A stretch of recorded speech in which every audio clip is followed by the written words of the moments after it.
فائدہ نمبر 5، برزخ کا معنی سمجھے۔ برزخ کہتے ہیں پردے کو۔ برزخ دو چیزوں کا مجموعہ ہے۔ نمبر 1، موت سے لے کر حشر تک کا زمان، سجین سے لے کر علیین تک کا مقام۔ علیین 7 آسمانوں سے اوپر، سجین 7 زمینوں سے نیچے۔ زمان اور مکان، سجین سے علیین تک کا مکان ہو اور موت سے حشر تک کا زمان ہو، اس مجموعے کا نام ہے برزخ۔ یہ سمجھ آ گیا، اشکالات ختم۔ لوگ کہتے ہیں، آپ کہتے ہیں کہ برزخ میں عذاب ہوتا ہے، تو فرعون بھی اسی زمین پر ہے، ہم بھی اسی زمین پر ہیں، وہ بھی اسی زمین پر ہے، ہم بھی اسی زمین پر ہیں، وہ برزخ میں، ہم برزخ میں نہیں ہیں۔ بات سمجھو، فرعون کو سجین سے لے کر علیین تک کے درمیان کا مکان بھی ملا ہے، موت کے بعد حشر تک کا زمانہ بھی ملا ہے، اور ہمیں سجین علیین کے درمیان مکان تو ملا ہے لیکن موت کے بعد کا زمانہ نہیں ملا، اس لیے ہم زمین پر رہتے ہوئے بھی دنیا میں ہے، اور فرعون کی لاش زمین پہ رہتے ہوئے بھی برزخ کے اندر ہے۔ بات اچھی طرح سمجھ لیں، الجھن کے اندر مبتلا نہ ہو۔ برزخ سمجھیں گے تو سارے اشکالات ختم ہو جائیں گے، کوئی اشکال باقی رہے گا نہیں۔ فائدہ نمبر 6، اب بات سمجھیں۔ برزخ کا معنی ہوتا ہے پردہ، پردے کے حوال۔ دنیا میں پردہ آگے ہوتا ہے اور موت کے بعد پردہ پیچھے ہوتا ہے۔ قرآن کہتا ہے وَمِن وَرَائِهِمْ بَرْزَخٌ إِلَىٰ يَوْمِ يُبْعَثُونَ، سورۃ المؤمنون آیت نمبر 100، کہ ان کے پیچھے پردہ ہے۔ توجہ سے بات سمجھنا۔ اب ایک ہے پردہ، اصول کیا ہے؟ جو چیز پردے کے اندر ہو وہ نظر نہیں آتی، اور جو پردے کے اندر ہو وہ باہر والوں کو دیکھ لے تو پردے کے خلاف نہیں۔ ہم اسپتال میں ڈاکٹر کے پاس جاتے ہیں، اہلیہ والدہ ساتھ ہے، اس نے برقع لیا ہوا ہے، یہ پردے کے اندر ہے۔ اب جو کہ پردے کے اندر اس کا چہرہ باہر سے کوئی نہیں دیکھ رہا، لیکن باہر والوں کو یہ دیکھ رہی ہے، کیونکہ وہ پردے میں نہیں نا۔ معلوم ہوا کہ میت پردے میں ہے، ہم پردے میں نہیں۔ اگر میت ہمارے احوال کو دیکھ لے یہ برزخ کے خلاف نہیں، میت ہماری آواز سن لے یہ برزخ کے خلاف نہیں، میت کی آواز ہم سنیں یہ برزخ کے خلاف ہے، میت کی حالت کو ہم دیکھیں یہ برزخ کے خلاف ہے۔ بات سمجھ لیں۔ اس لیے جب یہ بات سمجھ آ گئی، اب اشکالات کا جنازہ اٹھ گیا، اعتراضات سب ختم ہو گئے۔ وہ اعتراضات کیا ہیں؟ میں ایک دو مثالیں دیتا ہوں۔ امام ابو بکر احمد بن حسین بن علی بن موسیٰ البیہقی رحمہ اللہ، وفات 458 ہجری، شعب الایمان للبیہقی، فصل فی زیارت القبور، حدیث نمبر 9296 حدیث نقل کرتے ہیں۔ حضرت ابو ہریرہ فرماتے ہیں اذا مر الرجل بقبر یعرفہ فسلم علیہ رد علیہ السلام، جب انسان کسی قبر سے گزرے اور وہ اس کو پہچانتا ہو، سلام دے، وہ سلام کا جواب دیتا ہے، وعرفہ، اور میت والا اس کو پہچان لیتا ہے کون ہے۔ وَإِذَا مَرَّ بِقَبْرٍ لَا يَعْرِفُهُ، اور اگر ایسی قبر سے گزرے کہ جن کا آپس میں تعلق نہیں تھا، پہچانتا نہیں تھا، فَسَلَّمَ عَلَيْهِ رَدَّ عَلَيْهِ السَّلَامِ، اس کو سلام دے تو جواب وہ بھی دیتا ہے۔ اب لوگ کہتے ہیں کہ میت نے کیسے پہچان لیا؟ ہمیں تو نہیں پتہ چلا کہ اندر کون ہے، اس کو کیسے پتہ چلا کہ کون آ گیا ہے؟ ہم نے کہا برزخ میں وہ ہے، ہم نہیں ہیں۔ اگر ہمیں پتہ چل جائے وہ کون ہے تو پھر برزخ میں نہ رہا، اور ہمارا اس کو پتہ چل جائے تو یہ پردے کے خلاف نہیں ہے۔ توجہ سے بات سمجھے۔ امام ابو عبداللہ احمد بن محمد بن حنبل بغدادی رحمہ اللہ، وفات 241 ہجری، اور امام ولی الدین ابو عبداللہ محمد بن عبداللہ خطیب تبریزی رحمہ اللہ، وفات 740 ہجری، مسند احمد حدیث نمبر 25536، مشکات المصابیح حدیث نمبر 154، باب زیارت القبور۔ حدیث کیا ہے؟ امی عائشہ رضی اللہ تعالیٰ عنہ فرماتی ہے کنت ادخل بیتی الذی دفن فیہ رسول اللہ صلی اللہ علیہ وسلم وابی فاضع ثوبی فاقول انما وزوجی وابی، میں اس گھر میں جاتی جہاں رسول اللہ صلی اللہ علیہ وسلم دفن تھے اور ابو بکر صدیق دفن تھے، تو میں پردہ نہیں کرتی، میں خیال کرتی ہے کہ میرا شوہر ہے اور ایک میرا والد ہے۔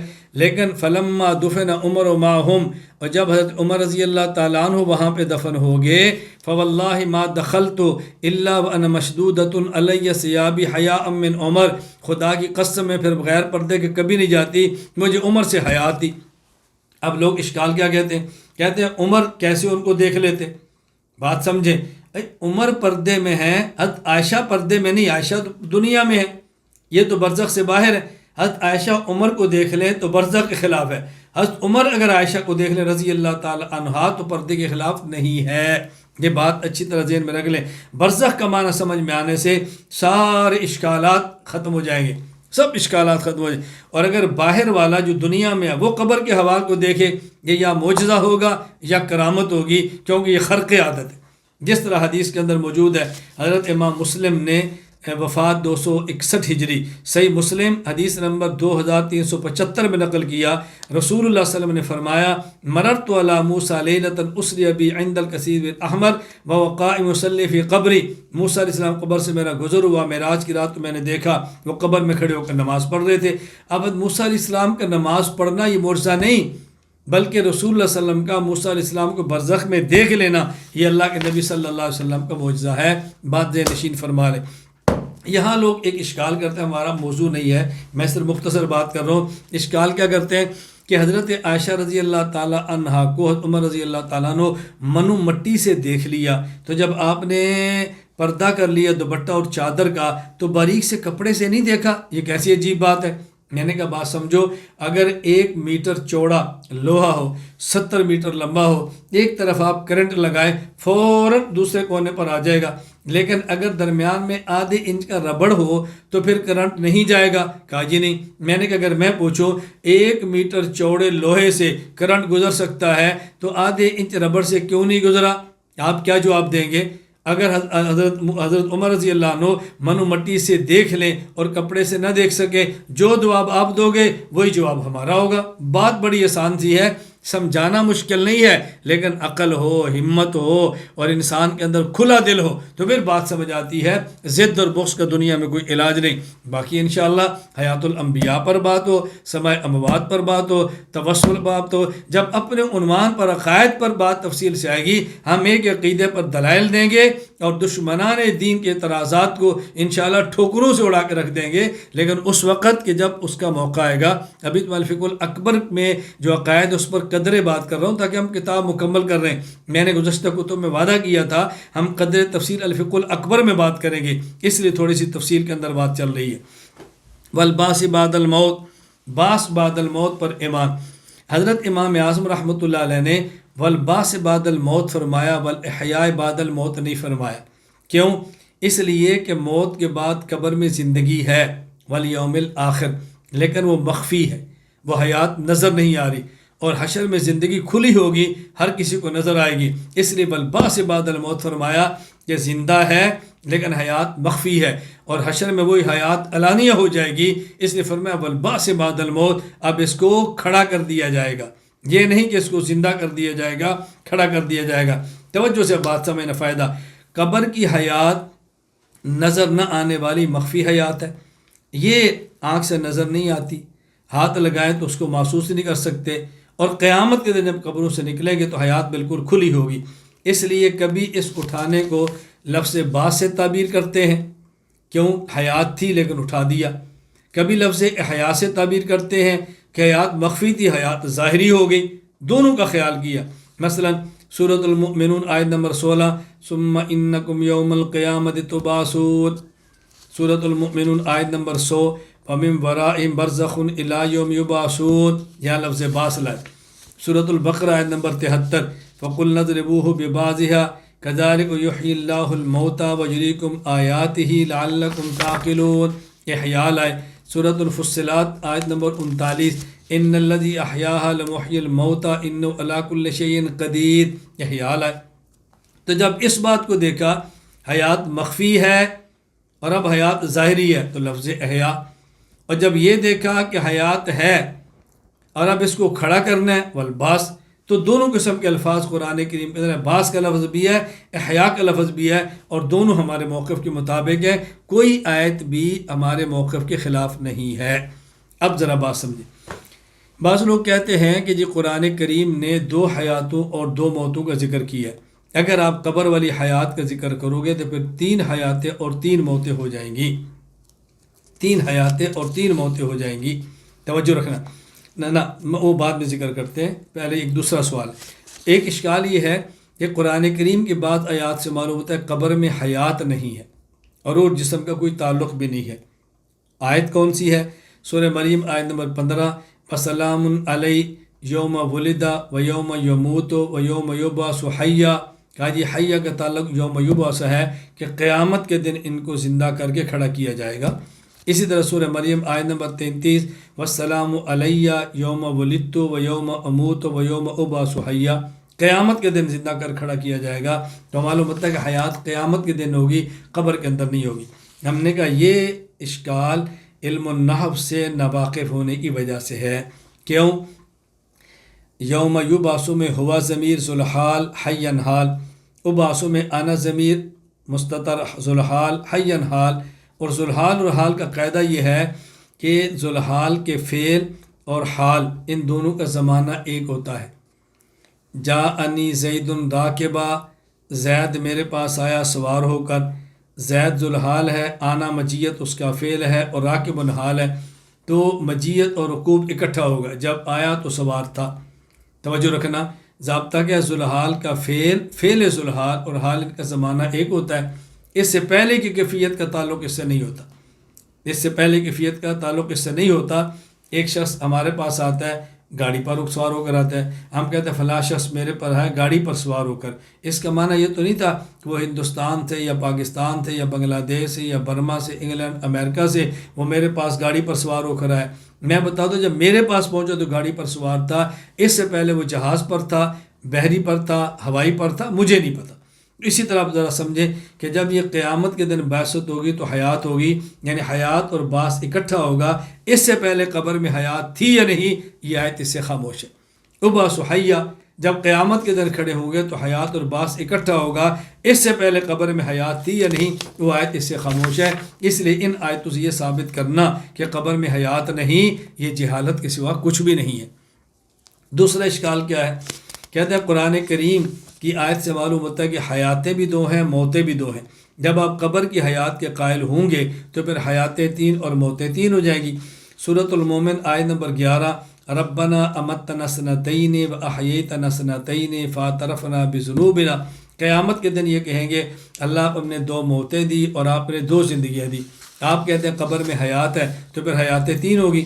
یہ دو موتیں دو حیاتیں کون سی ہے؟ کیف تکفرون باللہ وکنتم امواتا فاحیاکم ثم یمیتکم ثم یحییکم، انسان ماں کے پیٹ میں آیا، روح نہیں تھی تو مردہ تھا، روح آ گئی دنیا میں زندہ ہو گیا، ایک موت ایک حیات، اس کے بعد مر گیا، یہ دوسری موت، اور پھر قیامت کے دن اٹھے گا وہ دوسری حیات آ گئی، دو موتیں دو حیاتیں۔ جب آپ قبر کی حیات مانیں گے تو پھر موتیں بھی تین، حیاتیں بھی تین، ایک موت پہلے، پھر حیات دنیا میں آ گئی، پھر موت دنیا میں، اور پھر قبر میں حیات آ گئی۔ اب دیکھو دو موتیں دو حیاتیں ہو گئی، پھر حشر کے دن موت آئے گی، تین موتیں، پھر قیامت کو کھڑا ہوگا، تین حیاتیں۔ کہتے ہیں یہ تو قرآن کریم کی اس آیت کے خلاف ہے۔ ہم کہتے نہیں، آیت کے خلاف نہیں، بات اچھی طرح سمجھیں۔ ایک ہے ظاہری موت اور ایک ہے ظاہری حیات، ایک ہے مخفی موت اور ایک ہے مخفی حیات۔ موت کے بعد سے لے کر حشر تک کی جو حیات ہے، حیات برزخ، حیات قبر، یہ حیات نظر نہیں آتی، یہ مخفی حیات ہے۔ اس لیے عام اموات کے لیے یہاں پر حیات کا لفظ استعمال نہیں ہوتا، مخفی حیات ہے۔ یہ جو قرآن کریم میں ہے ربنا متنا سنتین واحییتنا سنتین، یہ وہ دو حیاتیں ہیں جو ظاہری ہیں، اور وہ حیات نہیں جو مخفی ہے۔ اور قرآن کریم میں جس حیات کا ذکر ہے وہ حیات مخفی ہے، ظاہری نہیں، اور وہ بھی قرآن کریم سے ثابت ہے۔ اس لیے کوئی تعارض کی بات نہیں، ہم قبر کے حیات کو مانتے ہیں جو مخفی ہے، اور اس آیت میں ان دو حیاتوں کا ذکر ہے جو ظاہری ہے۔ تو ظاہری حیات نہ ہو اور مخفی حیات ہو تو ان میں تعارض کیسے ہے؟ کوئی تعارض نہیں۔ توجہ سے بات سمجھیں، میں اپنے نصوص صاحب کی خدمت میں پیش کرتا ہوں کہ قبر میں حیات ہے لیکن ظاہری نہیں ہے۔ سورہ ابراہیم آیت نمبر 27، یثبت اللہ الذین آمنوا بالقول الثابت فی الحیات الدنیا وفی الآخرہ، اللہ تعالیٰ کلمہ ایمان کی وجہ سے ایمان والوں کو ثابت قدم رکھیں گے دنیا میں اور آخرت میں۔ یہاں آخرت سے مراد کیا ہے؟ صحیح مسلم حدیث نمبر 2871، برا بن عازب رضی اللہ عنہ فرماتے ہیں رسول اللہ صلی اللہ علیہ وسلم فرمایا یثبت اللہ الذین آمنوا بالقول الثابت قال نزلت فی عذاب القبر فیقال له من ربک فیقول ربی اللہ ونبی محمد صلی اللہ علیہ وسلم فذلک قول عز وجل یثبت اللہ الذین آمنوا بالقول الثابت فی الحیات الدنیا فی الآخرہ۔ یہ ہے وہ آخرت جو قرآن کریم کہہ رہا ہے۔ تو اللہ کے نبی قبر کا لفظ لے کر فرما رہے ہیں کہ قبر میں اس کو کلمہ ایمان کی وجہ ثابت قدم رکھیں گے۔ سوال بھی ہوگا، سوال سنے گا، جواب بھی دے گا۔ سوال اور جواب کیوں ہو رہا ہے؟ حیات ہے تو طبی ہے نا، لیکن وہ حیات ہمیں نظر نہیں آ رہی کہ وہ حیات برزخ کے اندر ہے۔ اسی طرح صحیح بخاری حدیث نمبر 1378، عبداللہ بن عباس رضی اللہ عنہ فرماتے ہیں رسول اللہ علیہ وسلم دو قبروں پر گزرے، فرمایا انہما لیعذبان ما یعذبان من کبیر، فرمایا کہ ان کو عذاب ہو رہا تھا لیکن عذاب کسی بڑے جرم کی وجہ سے نہیں تھا، بلکہ ان میں سے ایک چغل خور تھا اور ایک پیشاب سے چھینٹوں سے نہیں بچتا تھا۔ یہ بڑے جرم کا مطلب ایسا عذاب تھا، ایسے جرم ہے جس کو لوگ بڑا جرم سمجھتے نہیں، ہے تو بڑا جرم، لوگ اس کو بڑا جرم نہیں سمجھتے۔ پھر آپ نے ایک سبز ٹہنی کو لیا، دو ٹکڑے کیے، دونوں قبروں پر رکھا اور آپ نے فرمایا کہ جب تک خشک نہیں ہوتی اب عذاب نہیں ہوگا۔ اب مقصد یہاں بھی دیکھو قبر اور عذاب تبھی ہوگا جب میت کے اندر حیات ہو، اگر حیات ہی نہ ہو تو عذاب کیسے ہوں گے؟ اس کا معنی حیات ہے لیکن حیات مخفی ہے، یہ نہ کہ حیات ہے ہی نہیں۔ اچھا، اس طرح ان کا اشکال یہ ہے کہ تم قبر کی حیات کے قائل ہو لیکن اس حیات کا ذکر قرآن حدیث میں نہیں ہے۔ ہم نے کہا حیات کا ذکر قرآن و حدیث میں ہے، توجہ سے بات سمجھیں۔ جو انبیاء اور شہداء ہیں ان کے لیے صراحتاً حیات کا ذکر ہے، اور جو انبیاء اور شہداء نہیں، عام مومنین ہیں یا کفار ہیں، ان کے لیے صراحتاً نہیں بلکہ ان کے الفاظ ایسے آئے ہیں جن سے حیات ثابت ہوتی ہے۔ شہید و نبی کا معاملہ دیکھیں، سورۃ البقرہ آیت نمبر 154، وَلَا تَقُولُوا لِمَن يُقْتَلُ فِي سَبِيلِ اللَّهِ أَمْوَاتٌ بَلْ أَحْيَاءٌ، فرمایا کہ وہ احیاء ہیں۔ یہاں دیکھو حیات کا لفظ ہے صراحتاً، اس میں کوئی شک کی بات نہیں ہے۔ اور حدیث پاک مسند ابی اعلیٰ موصلی حدیث نمبر 3425 فرمایا الانبیاء احیاء فی قبورہم یصلون، انبیاء اپنی قبروں میں زندہ ہیں۔ یہاں بھی دیکھو حیات کا لفظ بالکل صراحتاً ہے، تو انبیاء علیہ السلام اور شہداء کے لیے حیات کا لفظ اللہ پاک نے صراحتاً استعمال فرمایا، لیکن یہ حیات مخفی ہے، حیات نظر آنے والی نہیں ہے، اس لیے فرمایا وَلَٰكِن لَا تَشْعُرُونَ۔ یہ جو اللہ کے راستے میں قتل ہوتے ہیں شہداء احیاء تو ہیں لیکن ان کا تمہیں شعور نہیں ہے۔ توجہ سے بات سمجھنا، ایک ہوتا ہے لفظ شعور، ایک ہوتا ہے لفظ علم۔ ادراک بالوحی کا نام علم ہے اور ادراک بالحواس کا نام شعور ہے۔ جو چیزیں حواس سے معلوم ہوں، آنکھ سے، کان سے، زبان سے، اسے شعور کہتے ہیں، اور جب وحی سے معلوم اسے علم کہتے ہیں۔ قرآن کریم میں ہے وَإِذَا قِيلَ لَهُمْ لَا تُفْسِدُوا فِي الْأَرْضِ قَالُوا إِنَّمَا نَحْنُ مُصْلِحُونَ أَلَا إِنَّهُمْ هُمُ الْمُفْسِدُونَ وَلَٰكِن لَا يَشْعُرُونَ، فرمایا فسادی ہیں لیکن انہیں شعور نہیں ہے۔ فساد تو آنکھ سے نظر آتا ہے نا، تو شعور کی نفی کی ہے۔ وَإِذَا قِيلَ لَهُمْ آمِنُوا كَمَا آمَنَ النَّاسُ قَالُوا أَنُؤْمِنُ كَمَا آمَنَ السُّفَهَاءُ أَلَا إِنَّهُمُ السُّفَهَاءُ وَلَٰكِن لَا يَعْلَمُونَ۔ اب دیکھو یہاں علم کی بات کی ہے، تو جو حواس سے معلوم ہو وہ شعور ہے، اور جو وحی سے معلوم ہو علم ہے۔ یہاں وَلَٰكِن لَا تَشْعُرُونَ فرمایا، وَلَٰكِن لَا تَعْلَمُونَ نہیں فرمایا۔ یہ بتایا کہ وہ زندہ ہیں لیکن تمہیں آنکھ سے پتہ نہیں چلے گا، تمہیں کان سے پتہ نہیں چلے گا، تمہیں ہاتھ سے پتہ نہیں چلے گا۔ کس سے پتہ چلے گا؟ نبی کے فرمانے سے اور قرآن کے بتانے سے، اور قرآن نے بل احیا فرما کر تمہیں بتا دیا ہے۔ تو یہاں شعور کی نفی کرنا اس بات کی دلیل ہے کہ حیات ہے لیکن حیات مخفی ہے، وگرنہ شعور کی نفی نہ ہوتی، یا علم کی نفی نہیں کہ بلکہ شعور کی نفی کی ہے۔ یہاں ایک نقطہ ذہن نشین فرما لیں کہ دیکھیں، جو چیز شعور سے محسوس ہو اور بندہ محسوس نہ کرے وہاں لفظ اور ہوتا ہے، اور جو چیز وحی سے معلوم ہو اور پھر معلوم نہ ہو وہاں لفظ اور ہوتا ہے۔ مثلا ایک آدمی ہے، سامنے پانی کا گلاس تھا اور اس نے پاؤں مارا، پاؤں لگا، اس کا پانی گر گیا، تو آپ کہتے ہیں تو اندھا ہے، تجھے پانی نظر نہیں آ رہا۔ یہ نہیں کہتے کہ تو بے ایمان ہے، تجھے پانی نظر نہیں آ رہا، کیونکہ اس پانی نے وحی سے نظر نہیں آنا، اس پانی نے آنکھ سے نظر آنا جو کہ حادثہ ہے۔ تو جو چیز حواس سے محسوس ہو اور بندہ محسوس نہ کرے لفظ اور ہوتا ہے۔ اور قبر والی حیات نے حواس سے محسوس نہیں ہونا، اس نے وحی سے معلوم ہونا تھا۔ اس لیے جو شخص حیات فی القبر کو نہیں مانتا، اس سے یہ نہیں کہیں گے تو اندھا ہے، تجھے شہید کی حیات نظر نہیں آ رہی، اس سے کہیں گے تو بے ایمان ہے، تو شہید کی حیات مان نہیں رہا، کیونکہ اللہ فرماتے ہیں بل احیا۔ اور جو پیغمبر کو حیات قبر میں حیات نہ مانے، اسے یہ نہیں کہیں گے تو اندھا ہے، تجھے نبی کی حیات نظر نہیں آ رہی، اسے کہیں گے تو بے ایمان ہے، تو نبی کی حیات نہیں مان رہا۔ کیوں؟ اس لیے کہ پیغمبر کی حیات تو وہی سے پتہ چلنی ہے، اور وہی سے بتا دیا الانبیاء احیاء فی قبورہم یصلون۔ میں بتا یہ رہا تھا کہ جو شہداء انبیاء ہیں ان کے لیے حیات فی القبر کے لیے حیات کا لفظ صراحتاً استعمال ہوا ہے، اور شہداء کے علاوہ جو ہیں ان کے لیے حیات کا لفظ صراحتاً نہیں استعمال ہوا، بلکہ ایسے الفاظ استعمال ہوئے جس سے حیات سمجھ آ رہی ہے۔ وہ کون ہیں؟ وہ عام مومنین ہے اور کفار ہے۔ فرق کیا ہے؟ پیغمبر کی حیات اقوا ہے، شہید کی حیات قوی ہے، مومن کی حیات ضعیف ہے، اور کافر کی حیات اضعف ہے۔ ان چاروں کی حیات کیسے ہے؟ عام کافر کی حیات ایسے ہے، ہم کہتے ہیں جیسے دیکھو داڑھی کا بال ہے، اب اس کو کاٹو تو درد نہیں ہے، لیکن حیات ہے تبھی بڑھ رہی ہے نا۔ اور رخسار کو دیکھو، اس میں حیات ہے، اگر اس کے اوپر کو مٹی لگ جائے تو درد نہیں ہے، لیکن کاٹے تو درد ہوتی ہے۔ اس کا مطلب حیات لیکن تھوڑی بڑے درجے کی ہے۔ آنکھ کو دیکھو، اگر اس آنکھ کے اندر مٹی پڑ جائے تب بھی درد ہوتی ہے کاٹے بغیر، اس کا معنی کہ حیات اور سخت ہے۔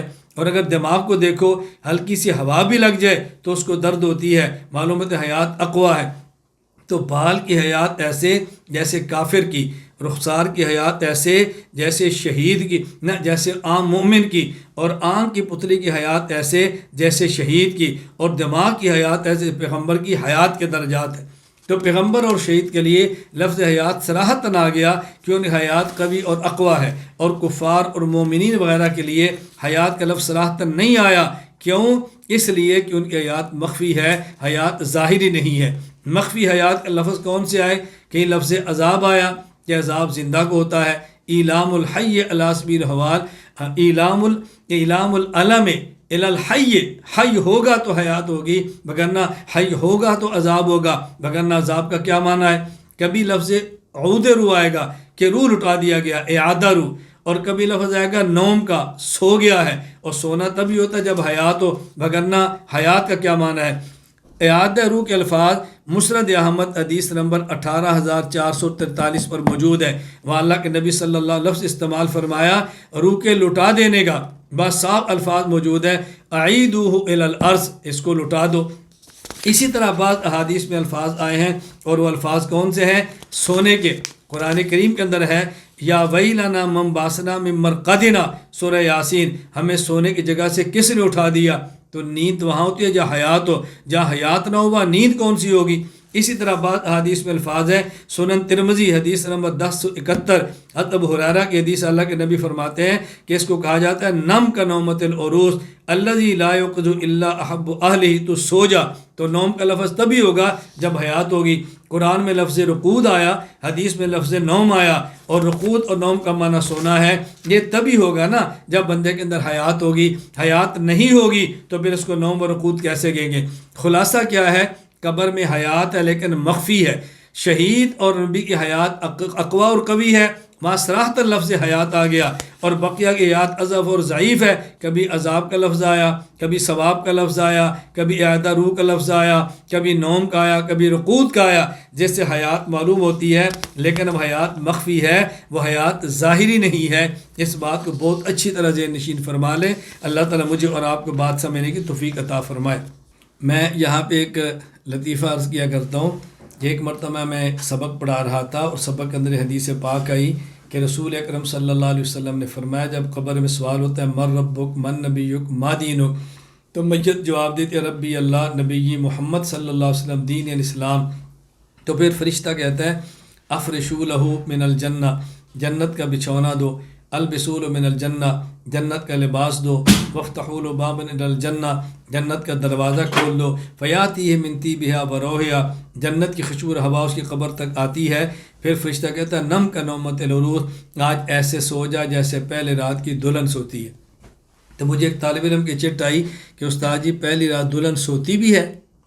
استاد جی کیا پہلی رات دلہن سوتی بھی ہے؟ تو میں نے اس کو بتایا ہاں سوتی ہے، لیکن کب؟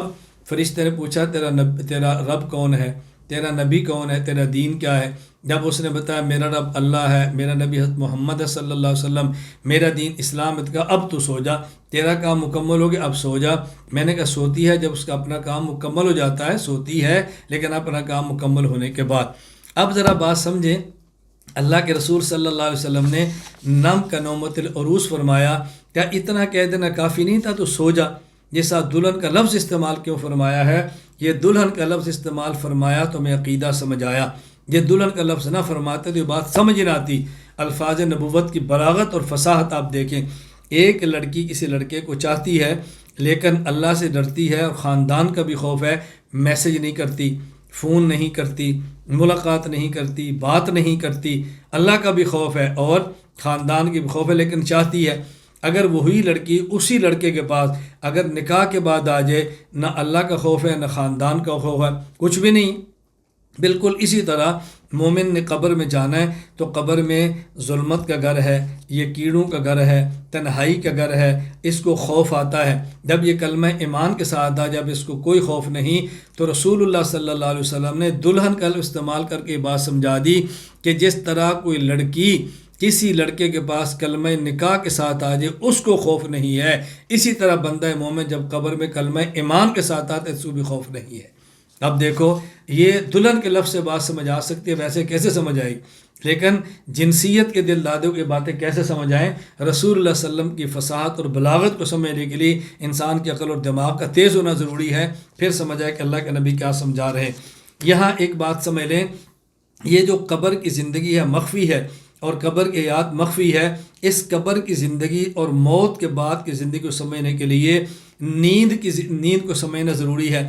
تو جس طرح قرآن کریم میں اور حدیث پاک میں موت کے لیے لفظ نیند آیا ہے، جس طرح میں نے ابھی پڑھا قرآن کریم یہ سورہ یاسین آیت نمبر 52، یا ویلنا من باسنا من مرقدنا، ہم سوئے ہوئے تھے تو کس نے اٹھا دیا، اور حدیث سنن ترمذی حدیث نمبر 1071، نم کا نومت روز تو چھو جا، قبر کی زندگی کو نیند سے تعبیر فرمایا۔ تو اسی طرح جہاں موت کے لفظ نیند آیا ہے، بعض احادیث میں نیند کے لیے لفظ موت آیا ہے، مثلا صحیح بخاری حدیث نمبر 6314 کہ رسول اکرم صلی اللہ علیہ وسلم جب آرام فرماتے سونے لگتے تو آپ دعا مانگتے اللہم بسمک اموت و احیا، اور جب اٹھتے تو دعا مانگتے الحمدللہ الذی احیانا بعد ما اماتنا۔ اب کہنا تو چاہیے اللہم بسمک اموتنی انام، اے اللہ میں سونے لگوں، آپ فرماتے ہیں میں اموت، اور جب اٹھتے ہیں تو الحمدللہ الذی احیانا فرمایا، تو فرمانا چاہیے اے خزنہ مجھے آپ نے بیدار کر دیا۔ کیوں؟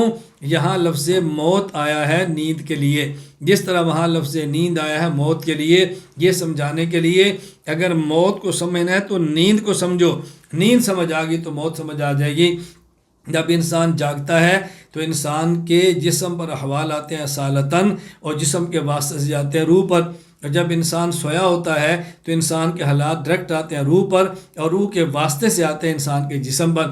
اسی طرح جب انسان زندہ ہوتا ہے حالات جسم پر آتے ہیں اصالتاً ذاتاً، اور بطب آتے ہیں روح پر، اور موت کے بعد حالات انسان کی روح پر آتے ہیں اصالتاً اور ذاتاً بلا واسطہ، اور جسم پر آتے ہیں روح کے واسطے سے۔ یہ اللہ کے نبی صلی اللہ علیہ وسلم بات سمجھائی ہے۔ میں اس کو مزید کھول کے بات سمجھاتا ہوں، اگر آپ 3-4 آدمی کمرے میں سوئے ہیں اور مسجد کے اندر سوئے ہیں، اعتکاف کے اندر ہیں، ایک معتکف اٹھتا ہے اور اٹھ کے غسل کے لیے چلا جاتا ہے، آپ کہتے ہیں کہاں گیا تھا؟ وہ کہتا ہے میں غسل کے لیے، آپ کہتے ہیں خیر تو ہے، اب وہ جھجکتا ہے اور بتاتا نہیں، بھئی پھر بھی بتاؤ تو صحیح، وہ جھجکتے تو کہتا ہے میں سویا ہوا تھا تو خواب کے اندر مقصد کیا تھا میری اہلیہ آ گئی اور مجھے غسل ہو گیا، آپ کہتا ہے تو جھوٹ بولتا ہے، کوئی کہتا ہے تو جھوٹ بولتا ہے، کوئی بھی نہیں آتا تو اکیلا تھا کیسی بات کرتا ہے۔ ہر بندہ سمجھتا ہے کہ وہ روح کی روح سے ملاقات ہوئی ہے، جسم کی جسم سے ملاقات نہیں ہوئی، لیکن آثار جسم کے اوپر ہیں، کپڑوں کے اوپر ہے، غسل جسم کر رہا ہے۔ اسی طرح ایک آدمی سویا ہوا ہے، آپ کے پاس ہے اور آپ نے دیکھا وہ اچانک ایسے کیا ہوا، کہتا ہو یار میں ڈر گیا ہوں، کیوں ڈرا؟ مجھے ابھی سانپ نے ڈسا ہے، کوئی کیوں جھوٹ بولتا ہے، یہاں تو سانپ کوئی بھی نہیں۔ آپ سمجھتے ہیں کہ وہاں سانپ اس کے جسم کو نہیں بلکہ روحانی معاملہ ہے۔ تو جس طرح سوئے ہوئے آدمی کے معاملات روح کے ساتھ ہوتے ہیں اور اس کا اثر جسم پر ہوتا ہے، اسی طرح جب انسان قبر کے اندر چلا جاتا ہے تو حالات روح پر آتے ہیں اور روح کے واسطے سے جسم محسوس کرتا ہے۔ تو رسول اللہ صلی اللہ علیہ وسلم نے اس کو سمجھانے کے لیے موت پر نیند کا لفظ استعمال کیا ہے اور نیند پر موت کا لفظ استعمال کیا ہے۔ تو اب بتائیں بات سمجھنے کتنی آسان ہے، کوئی الجھن نہیں۔ اللہ میں بات سمجھنے کی توفیق عطا فرمائے۔ مزید جب اس اپنے عنوان پر بات آئے گی، عقیدے پر کھل کر بات ہوگی، مزید اس کو انشاءاللہ آپ کی خدمت میں پیش کر دیں گے۔ تو خلاصہ کلام کیا ہے کہ قبر میں حیات ہے لیکن مخفی ہے، اور حشر میں حیات ظاہری ہوگی۔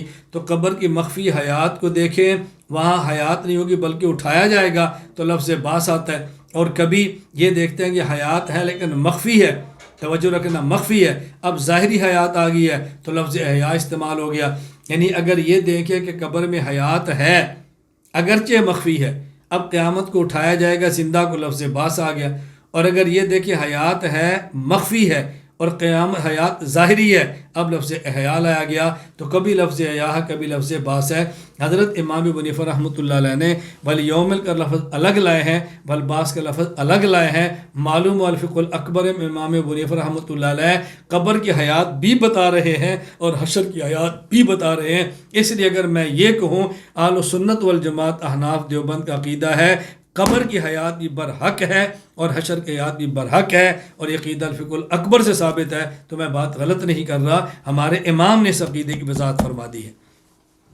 والقدر خیرہ وشرہ من اللہ تعالی، تقدیر پر ایمان۔ یہاں پر تین باتیں سمجھ لیں۔ پہلی بات، یہ تقدیر کسے کہتے ہیں؟ تقدیر حکم الہی، علم الہی، عمل الہی کے مجموعہ کا نام ہے۔ اللہ تعالیٰ کے علم میں تھا کہ وہ بندے کو اختیار دیں گے، بندہ اپنے اختیار سے کام کرے گا، یہ علم الہی ہے۔ اللہ تعالیٰ نے لکھ دیا کہ یہ بندہ وہ کام کرے گا، یہ امر الہی ہے۔ اب امر الہی اور علم الہی کے خلاف ہو یا علم الہی امر الہی کے خلاف، ایسا نہیں ہو سکتا، تو علم الہی امر الہی کے مجموعے کا نام تقدیر ہے۔ عام طور پہ سمجھا جاتا ہے کہ چونکہ لکھا ہوا ہے لہٰذا ہونا ہے، ایسی بات نہیں۔ اللہ کے علم میں تھا میں اختیار دوں گا یہ کرے گا، لہٰذا لکھ لیا ہے۔ دیکھو دو باتوں میں کتنا فرق ہے۔ تقدیر کا معنی سمجھیں گے تو تقدیر پہ سارے شبہات ختم ہو جائیں گے۔ نمبر دو، تقدیر خیر اور تقدیر شر۔ اللہ کے سارے فیصلے وہ خیر ہی خیر ہیں، شر کا احتمال ہی نہیں۔ یہاں تقدیر خیر و شر کا مطلب کیا کہ اللہ کے وہ فیصلے جو انسان کے نفس کے موافق ہوتے ہیں اس کو تقدیر خیر کہتے ہیں، اور وہ خدا کے فیصلے جو انسان کے نفس کے موافق نہیں ہوتے اسے تقدیر شر کہتے ہیں۔ مثلا ایک لڑکے نے کسی کو قتل کر دیا، اب یہ قاتل نوجوان ہے، جج نے اس کو سزائے موت دے دی اور قتل کا فیصلہ کر دیا۔ اب جس کو سزائے موت ملی ہے اس کے گھر مٹھائی لے کر کوئی جائے گا کہ آپ کو مبارک ہو کہ آپ کو قانون کے مطابق عدالت نے عدل کے مطابق فیصلہ کر دیا ہے؟ کوئی بھی خوش نہیں ہوتا۔ حالانکہ قاتل کی سزا قتل ہے، قصاص ہے، یہ عدل ہے، لیکن اس پر خوش نہیں ہو رہے بلکہ تکلیف ہو رہی ہے۔ اب دیکھو فیصلہ ٹھیک ہے لیکن نفس کے خلاف ہے، تکلیف ہو رہی ہے۔ اللہ تعالیٰ کے سارے فیصلے خیر ہیں، نفس کے موافق ہوں تقدیر خیر کہتے ہیں، نفس کے مخالف ہو تقدیر شر کہتے ہیں۔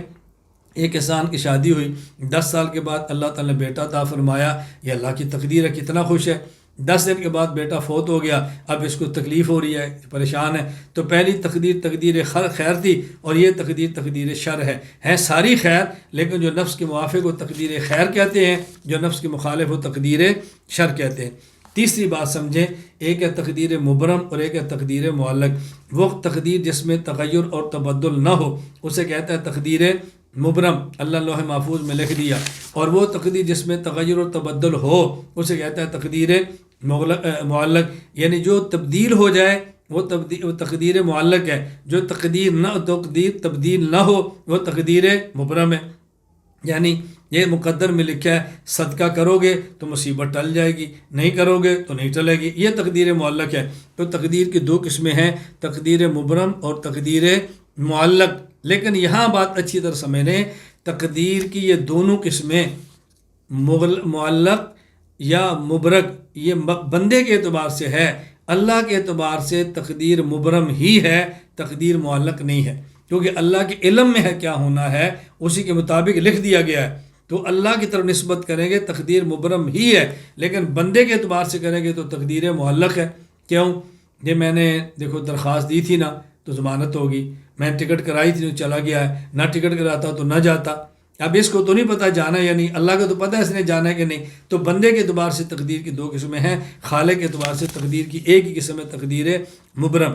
حضرت امام بدر الدین محمود بن احمد بن موسیٰ العینی الحنفی رحمہ اللہ، وفات 855 ہجری، عمدۃ القاری شرح صحیح بخاری حدیث نمبر 5985 کے تحت لکھتے ہیں، وقد علم اللہ عز وجل بما سيقع له من ذلك فبالنسبة الى الله تعالى لا زیادة ولا نقصان ويقال له القضاء المبرم وانما تصور الزیارة بالنسبة الیہم ويسمى مثله بالقضاء المعلق۔ یہ اللہ کی طرف اگر دیکھیں گے، اللہ کے علم میں کیا احوال ہونے ہیں، تو اللہ کی طرف نسبت کرتے ہوئے دیکھا جائے تو تقدیر میں کمی یا زیادتی نہیں ہوتی، اس کو تقدیر مبرم کہتے ہیں۔ ہاں کمی اور زیادتی کا رونما ہونا یہ مخلوق کے اعتبار سے ہے اور اس کو تقدیر معلق کہتے ہیں۔ آگے دیکھیں حساب اور والحساب، قیامت کے دن حساب کتاب بھی ہوگا، حساب اور کتاب۔ یہاں چند ایک باتیں سمجھ لیں۔ نمبر 1، انسان جو چھوٹی سے چھوٹی نیکی کرے یا چھوٹے سے چھوٹا گناہ کرے، ہر کسی کا حساب ہوگا، جزا اور سزا ہوگی۔ سورۃ الزلزال آیت نمبر 7-8، فَمَن يَعْمَلْ مِثْقَالَ ذَرَّةٍ خَيْرًا يَرَهُ وَمَن يَعْمَلْ مِثْقَالَ ذَرَّةٍ شَرًّا يَرَهُ۔ فائدہ نمبر 2، آدم علیہ السلام کے پہلے بیٹے سے لے کر قیامت تک آنے والے ہر انسان کا حساب ہوگا۔ سورۃ الحجر آیت نمبر 92-93، فَوَرَبِّكَ لَنَسْأَلَنَّهُمْ أَجْمَعِينَ عَمَّا كَانُوا يَعْمَلُونَ۔ فائدہ نمبر 3، قیامت کے دن انبیاء علیہ السلام کا حساب نہیں ہوگا، انبیاء علیہ السلام کا حساب نہیں ہوگا۔ وجہ نمبر 1، انبیاء علیہ السلام سے جب قبر میں سوالات نہیں ہوں گے تو حشر میں سوالات کیوں ہوں گے؟ علامہ علاء الدین محمد بن علی بن محمد حسقفی رحمہ اللہ وفات 1088 ہجری الدر المختار باب صلاۃ الجنازہ میں فرماتے ہیں، والاصح ان الانبیاء علیہم السلام لا یسألون۔ صحیح ترین بات یہ ہے کہ نبی سے قیامت کے سوال نہیں ہوگا۔ نمبر 2، امت میں اربوں افراد بغیر حساب کتاب کے جنت میں جائیں گے، تو حساب کتاب میں جانے والا ایمان نبی کی وجہ سے لاتا ہے، تو جس کی وجہ سے ایمان اور نیک عمل کر کے جنت میں بغیر حساب کے جا رہا ہے، وہ خود نبی جنت بغیر حساب کے کیوں نہیں جائے گا؟ آپ ذرا توجہ فرمائیں۔ نمبر 3، حساب کتاب اس شخص کا ہوتا ہے کہ جو ایمان اور کفر میں جس پہلو کو چاہے اختیار کر لے، نیکی اور گناہ جس کو چاہے اختیار کر کے۔ نبی تو معصوم ہوتا ہے، اللہ تعالیٰ تو اس پیغمبر سے گناہ نہیں ہونے دیتے، نہ کبیرہ اور نہ صغیرہ، تو نبی کے اندر کفر کا احتمال ہی نہیں ہے، تو نبی سے حساب کا کیا معنی ہے؟ اس لیے قیامت کے انبیاء علیہ السلام سے حساب کتاب نہیں ہوگا۔ فائدہ نمبر 4، حضرات انبیاء علیہ السلام کے علاوہ بعض انسان ایسے بھی ہیں جنہیں اللہ تعالیٰ بغیر حساب کتاب کے جنت میں داخل فرمائیں گے۔ امام ابو عبداللہ احمد بن حنبل البغدادی رحمہ اللہ وفات 241 ہجری مسند احمد حدیث نمبر 22 میں فرماتے ہیں، ابو بکر صدیق رضی اللہ تعالیٰ فرمایا کہ رسول اللہ صلی اللہ علیہ وسلم فرمایا، اوتیت 70,000 يدخلون الجنت بغیر حساب۔ قیامت کے دن 70,000 آدمی، اللہ اکبر، مجھے 70,000 افراد ایسے عطا فرمائے جو بغیر حساب کے جنت میں جائیں گے۔ وجوہہم کالقمر لیلۃ البدر، ان کے چہرے 14ویں رات کی طرح چمکیں گے۔ وقلوب علی قلب رجل، اور ان کے سارے دل ایک آدمی کے دل کی طرح ہوں گے۔ وقلوبہم علی قلب رجل واحد، یہ ان کے دلوں میں کینہ اور بغض نہیں ہوگا۔ فاستزدت ربی عز وجل، میں نے اللہ سے دعا مانگی اور بندے بھی جائیں۔ فزادنی ما کل واحد 70,000، تو اللہ نے ہر ایک بندے کے ساتھ 70,000 بندے اور بنا دیے۔ قال ابو بکر رضی اللہ تعالیٰ عنہ، فرأیت ان ذلک آت علی اہل القری ومصیب من حافات البوادی۔ اللہ اکبر۔ حضرت ابو بکر صدیق رضی اللہ عنہ فرماتے ہیں، میری رائے کے مطابق یہ مقام و مرتبہ ان لوگوں کو حاصل ہوگا جو بستیوں میں رہتے ہیں یا دیہات کے کناروں پر آباد ہیں۔ اللہ اکبر، یعنی کہ گناہوں سے باہر ہیں، بے حیائی کے ماحول سے باہر ہیں، فتنوں سے دور ہیں۔ میرا خیال ہے یہ وہ لوگ ہوں گے۔ اب ذرا دیکھیں کتنے بندے ہوں گے۔ 70,000 کو 70,000 سے ضرب دیں تو تعداد بنتی ہے 4 ارب 90 کروڑ۔ 4 ارب 90 کروڑ بندہ بغیر حساب کے جا رہا ہے، تو انبیاء بغیر حساب کے کیوں نہیں جائیں گے؟ فائدہ نمبر 5، جن کے اعمال اچھے ہوں گے انہیں اعمال نامہ دائیں ہاتھ میں، جن کے اعمال برے ہوں گے انہیں اعمال نامہ بائیں ہاتھ میں دیا جائے گا۔ سورۃ الحاقہ آیت نمبر 19، فَأَمَّا مَنْ أُوتِيَ كِتَابَهُ بِيَمِينِهِ فَيَقُولُ هَاؤُمُ اقْرَءُوا كِتَابِيَهْ۔ سورۃ الحاقہ آیت نمبر 25، وَأَمَّا مَنْ أُوتِيَ كِتَابَهُ بِشِمَالِهِ فَيَقُولُ يَا لَيْتَنِي لَمْ أُوتَ كِتَابِيَهْ، اور بعضوں کو اعمال نامہ کمر کے پیچھے سے دیا جائے گا۔ وَأَمَّا مَنْ أُوتِيَ كِتَابَهُ وَرَاءَ ظَهْرِهِ فَسَوْفَ يَدْعُو ثُبُورًا وَيَصْلَىٰ سَعِيرًا۔ سورۃ الانشقاق آیت نمبر 10، 11 اور 12۔ اللہ اکبر۔ قولہ والمیزان، وزن اعمال برحق ہے۔ فائدہ نمبر 1، ترازو کو میزان کہتے ہیں، قیامت کے دن وزن اعمال کا کیا جانا یقینی ہے۔ سورۃ الاعراف آیت نمبر 8، والوزن یومئذ الحق فمن ثقلت موازینہ فاولئک هم المفلحون۔ سورۃ الانبیاء آیت نمبر 47، ونضع الموازین القسط لیوم القیامۃ فلا تظلم نفس شیئا وَإِنْ كَانَ مِثْقَالَ حَبَّةٍ مِّنْ خَرْدَلٍ أَتَيْنَا بِهَا وَكَفَىٰ بِنَا حَاسِبِينَ۔ قرآن کریم میں لفظ موازین آیا ہے، موازین میزان کی جمع ہے، اور صحیح بات یہ قیامت کے دن ایک ترازو ہوگا، کئی ترازو نہیں ہوں گے، لیکن اس کے لیے جمع کا لفظ کیوں لائے ہیں؟ اس کی وجہ کہتے ہیں اس کی عظمت کی وجہ سے، اس کی عظمت کی وجہ سے لفظ جمع کا لائے ہیں، ورنہ ہوگا ایک۔ حافظ ابن حجر اسقلانی رحمہ اللہ وفات 852 ہجری فرماتے ہیں والذی یترجح انہ میزان واحد، قیامت کے دن ترازو ایک ہوگا، زیادہ نہیں ہوگی۔ فائدہ نمبر 3، قیامت کے دن اعمال کا جو وزن ہوگا، اس وزن عمل کی بنیاد اخلاص اور حسن نیت، جس قدر نیت اچھی ہوگی اسی قدر عمل کا وزن زیادہ ہوگا۔ اس لیے قرآن کریم احسن عملہ کہتا ہے، اکثر عملہ نہیں کہتا۔ سورۃ الملک آیت نمبر 2، الذی خلق الموت والحیات لیبلوکم ایکم احسن عملا وہو العزیز الغفور۔ فائدہ نمبر 4، پیغمبر کا عمل مقدار کے اعتبار سے امت سے کم بھی ہو، لیکن میزان کے اعتبار سے نبی کا عمل امت سے بہت آگے ہوگا۔ اس کی وجہ وزن عمل کی بنیاد ہے تواضع، عاجزی، خشوع، اور اس کی بنیاد ہے عظمت، توجہ رکھنا، اور اس کی بنیاد ہے معرفت، اور معرفت کی بنیاد ہے علم۔ چونکہ پیغمبر کے، اس لیے ہمارا عقیدہ ہے پیغمبر کا ایک سجدہ امت کے اربوں سجدوں سے افضل ہے۔ کیوں؟ اس لیے کہ پیغمبر کا تنہا علم اللہ کی ذات اور صفات کے بارے میں امت کے اربوں افراد سے زیادہ ہے۔ نتیجہ پیغمبر کو خدا کی معرفت اللہ کی ذات اور صفات کے بارے میں تنہا اتنی ہے جو اربوں حضرات کی معرفت سے زیادہ ہے۔ نتیجہ پیغمبر کے دل میں عظمت اللہ پاک کی اتنی ہے جو اربوں کروڑ دلوں کے اندر نہیں۔ نتیجہ پیغمبر کے دل میں تواضع اللہ کی ذات کے بارے میں تنہا اتنی ہے اربوں افراد کے دلوں میں نہیں۔ نتیجہ پیغمبر کا تنہا سجدہ جس تواضع سے ہوگا امت کے اربوں سجدے ان تواضع سے نہیں ہو سکتے۔ اس نبی کا ایک سجدہ امت کے اربوں سجدوں سے افضل ہے۔ والجنت والنار، جنت اور جہنم پر بھی اب ایمان لاتے ہیں۔ فائدہ نمبر 1، جہنم میں دخول ابدی کی بنیاد کفر ہے، اس لیے کافر شخص ہمیشہ کے لیے جہنم میں رہے گا۔ سورۃ البقرہ آیت نمبر 161، ان الذین کفروا وماتوا کفار اولئک علیہم لعنۃ اللہ والملائکۃ والناس اجمعین خالدین فیہا لا یخفف عنہم العذاب ولا هم ینظرون۔ اشکال یہ ہے اس آیت میں ہے کہ جہنمیوں کے عذاب میں تخفیف نہیں ہوں گی، جبکہ حدیث سے معلوم ہوتا ہے کہ بعض کفار کے عذاب میں تخفیف ہوگی۔ مثلا صحیح مسلم حدیث نمبر 210، ابو سعید خدری رضی اللہ عنہ فرماتے ہیں رسول اللہ صلی اللہ علیہ وسلم کے پاس ابو طالب کا ذکر کیا گیا، فرمایا اللہ تنفع شفاعتی یوم القیامہ، قیامت کے دن ابو بکر کو میری شفاعت فائدہ دے گی۔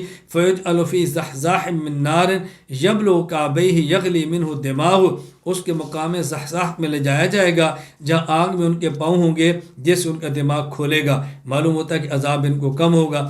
اسی طرح صحیح بخاری حدیث نمبر 5101، حضرت عروہ فرماتے ہیں کہ ابو لہب کی جو باندی سویبہ تھی جس کو اس نے آزاد کیا تھا، فارضعت النبی صلی اللہ علیہ وسلم، اس نے رسول اللہ صلی اللہ علیہ وسلم کو دودھ پلایا تھا۔ ابو لہب فوت ہو گیا، اس کے بعد رشتہ داروں کو خواب کے اندر ملا تو اس نے پوچھا ماذا لقیت، تیرے ساتھ کیا ہوا؟ اس نے کہا لم الق بعدکم غیر انی سقیت فی ہذی بعتاقتی سویبہ، اس نے کہا کہ بس مجھے اور تو کچھ نہیں ہوا، انگلی کے اشارے سے میں نے اس کو آزاد کیا تھا، بس اتنی سی مقدار مجھے پلایا جاتا ہے پانی یا دودھ، تو عذاب کے اندر تخفیف تو ہے، پھر آپ کیسے کہتے ہیں تخفیف نہیں ہوگی؟ اس کا جواب یہ ہے کہ جو کافر کے لیے عذاب طے ہو جائے گا اس عذاب سے تخفیف نہیں ہوگی۔ ان کا عذاب چونکہ اتنا طے ہو گیا اب اس سے زیادہ تخفیف نہیں ہوگی۔ حضرت امام ابو عبداللہ محمد بن محمد ابن عرفہ المالکی رحمہ اللہ وفات 830 ہجری، تفسیر ابن عرفہ لا یخف عنہم العذاب سورۃ البقرہ آیت نمبر 162 ارشاد فرماتے ہیں العذاب الذی استحقہ کل واحد منہما ونزل به لا یخفف عنہ منہ، جس عذاب کے مستحق تھے اس سے زیادہ عذاب کے اندر تخفیف نہیں ہوگی۔ یہ بات ذہن نشین فرما لیں۔ آگے فائدہ، مسلمان اگر اعمال بد کی وجہ سے جہنم میں چلا گیا، ایک وقت آئے گا جہنم سے نکال دیا جائے گا اور جنت میں داخل ہو جائے گا۔ صحیح بخاری حدیث نمبر 5827، حضرت ابو ذر رضی اللہ عنہ فرماتے ہیں میں حضور پاک صلی اللہ علیہ وسلم کی خدمت میں حاضر ہوا، آپ سفید کپڑا لے کر آرام فرما، جب آپ بیدار ہوئے تو میں آپ کی خدمت میں گیا اور آپ نے فرمایا ما من عبد قال لا الہ الا اللہ ثم مات علی ذلک الا دخل الجنہ، جس شخص نے کلمہ پڑھا وہ جنت میں جائے گا۔ میں نے پوچھا وان زنا وان سرق، اگرچہ زنا یا چوری کرے؟ فرمایا وان زنا وان سرق۔ میں نے پھر کہا وان زنا وان سرق، اگرچہ زنا چوری کرے؟ فرمایا وان زنا وان سرق۔ میں نے پھر کہا وان زنا وان سرق، اگرچہ زنا کرے اور چوری کرے؟ فرمایا ہاں وان زنا وان سرق علی رغم انف ابی ذر، فرمایا ابو ذر تو ناک رگڑتا رہے وہ تب بھی جنت میں جائے گا۔ اللہ اکبر. معلوم ہوتا ہے مومن جنت میں جائے گا. صحابہ عجیب حضور کے عاشق تھے رضی اللہ تعالیٰ عنہم. حدیث پاک میں ہے وَكَانَ أَبُو ذَرٍّ إِذَا حَدَّثَ بِهَذَا قَالَ وَإِنْ رَغِمَ أَنْفُ أَبِي ذَرٍ. اللہ اکبر. حضرت ابو ذر رضی اللہ تعالیٰ عنہ جب یہ حدیث بیان کرتے تو ساتھ یہ فرمایا کرتے تھے کان ابو ذر اذا حدث بهذا حدیث بیان کرتے فرمایا وَإِنْ رَغِمَ أَنْفُ أَبِي ذَرٍ وَإِنْ رَغِمَ أَنْفُ أَبِي ذَرٍ. کیونکہ یہ بات حضور نے فرمائی تھی نا تو ان لفظوں کا تذکرہ کس لذت کے ساتھ کرتے تھے. اللہ ہمیں بھی یہ لذت عطا فرمائے. ملا علی قاری رحمہ اللہ فات 1014 ہجری مرقات المفاتی شرح مشکات المصابی کتاب الایمان فرماتے ہیں ففیہ بشارت الی ان عاقبتہ دخول الجنہ وان کان لہ ذنوب جمہ لیکن امرہ الی اللہ ان شاء عفا عنہ وادخلہ الجنہ وان شاء عذبہ بقدر ذنبہ ثم ادخلہ الجنہ. اس میں بشارت ہے کہ بالآخر مومن جہنم کے اندر جنت کے اندر جائے گا اگرچہ اس کے گناہ کتنے زیادہ ہوں. ہاں یہ اللہ کی مرضی ہے, اللہ اس کو معاف فرما دے اور جنت میں بھیج دے, یا اللہ چاہے تو جہنم کی تکلیف دینے کے بعد اس کو جنت کے اندر بھیجے. فائدہ نمبر 3, کوئی کافر ایک لمحہ کے لیے بھی جنت میں نہیں جائے گا. کوئی کافر جنت کی ایک ہوا کا جھونکا بھی نہیں سونگھ سکے گا. یہ بات یاد رکھنا, کافر متشدد ہو یا معتدل, کوئی کافر جنت میں نہیں جا سکتا. قرآن کریم سورۃ الاعراف آیت نمبر 40 ان الذين كذبوا بآياتنا واستكبروا عنها لا تفتح ابواب السماء ولا يدخلون الجنة حتى يلج الجمل في سم الخياط وكذلك نجزي المجرمين. فرمایا جس طرح سوئی کے ناکے سے اونٹ کا داخل ہونا ناممکن ہے اسی طرح کافر کا جنت میں داخل ہونا ناممکن ہے. فائدہ نمبر 4, جہنم میں کفار کو جو تکلیف ہوگی وہ عذاب ہوگی, اور مومن کو جو تکلیف ہوگی وہ عذاب نہیں وہ تزکیہ ہوگا. یعنی مومن کو پاک کر کے جنت میں لے جائے گا. جنت پاک لوگوں کی جگہ ہے, یہ گناہ کر کے ناپاک ہو چکا ہے, اس کو سزا دے کے پاک کریں گے اور پھر اس کو جنت میں لے جایا جائے گا. اس کی وجہ کیا ہے؟ علامہ سلیمان بن عمر بن منصور الازہری الشافعی رحمہ اللہ وفات 1204 ہجری. وَلَهُمْ عَذَابٌ علیم. اس آیت کے حاشیہ جمل میں لکھتے ہیں عذاب کہتے ہیں ایصال العلم الی حی حوانم وسلہ. عذاب کا معنی ہوتا ہے زندہ شخص کو تکلیف دینا, ذلیل اور رسوا کرنے کے لیے. اور مومن کے ساتھ تو اللہ کا وعدہ ہے. سورۃ التحریم آیت نمبر 8 یوم لا یخزی اللہ النبی والذین آمنوا معہ. اللہ قیامت کے دن نبی اور ایمان والوں کو رسوا نہیں کریں گے.